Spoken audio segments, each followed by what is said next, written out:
বাঁকুড়ার ছাতনা ব্লকের আররা হাই স্কুলের ছাত্রী নিশা বাউরি তার জীবনের প্রথম বড় পরীক্ষা মাধ্যমিক দিচ্ছে হাসপাতালের বেডে বসেই। গত শুক্রবার ছাতনা সুপার স্পেশালিটি হাসপাতালে তার শরীরে কম রক্ত থাকায় ভর্তি করানো হয়েছিল। শারীরিক অসুস্থতার কারণে এক প্রকার পরীক্ষা দেওয়া অনিশ্চিত ছিল তার।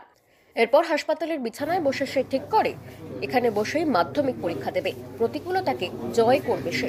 এরপর পরিবারের পক্ষ থেকে চিকিৎসকদের এই বিষয়ে বলা হলে পরীক্ষার ব্যবস্থা করা হয়। স্কুল কর্তৃপক্ষ এবং হাসপাতাল কর্তৃপক্ষের এই ব্যবস্থাপনায় খুশি নিশা এবং তার পরিবার।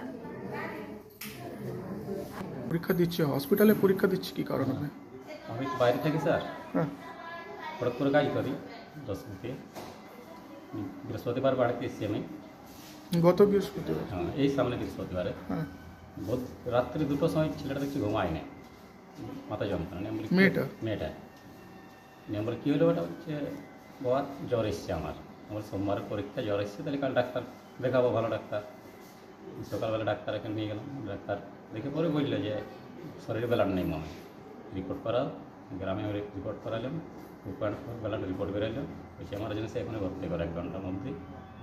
তারপর এখানে নিয়ে এলাম, এখানে ভর্তি করলাম। ডাক্তারবাবুকে বললাম এরকম স্যার মাধ্যমিক পরীক্ষা আছে, ডাক্তাররা বললো তখন ছুটি দেওয়া যাবে না, যে সিরিয়াস কন্ডিশন ছুটি দেওয়া যাবে না। মেয়েটাকে জিজ্ঞাসা করছি কি পারবি পরীক্ষা দিতে?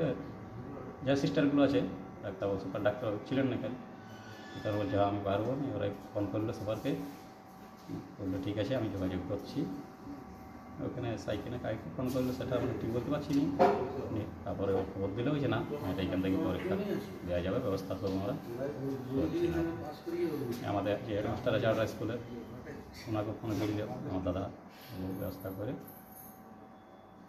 এখানে হসপিটালে এখানে কিভাবে কি ব্যবস্থা করে দিল? এইখানে ম্যাডাম ছিল, ম্যাডাম ফোন করলো সুপারকে যে স্যার এরকম মেয়েটা বলতে পারবো, গার্জেনদেরও মন আছে। মেয়েটাকে জিজ্ঞাসা করলো ওরা, বলছে আমি পারবো দিতে। উনি তো রক্ত কম আছে, সেই জন্য কি হসপিটালে পড়লেন?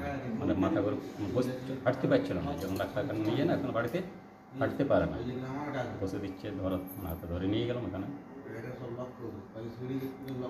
ডাক্তারকে বললাম বলে স্যার ছুটির ব্যবস্থা করুন। ডাক্তার দিকে পরে বললো না এখন ছুটি নেওয়াটা তোমাদের রিক্স হবে।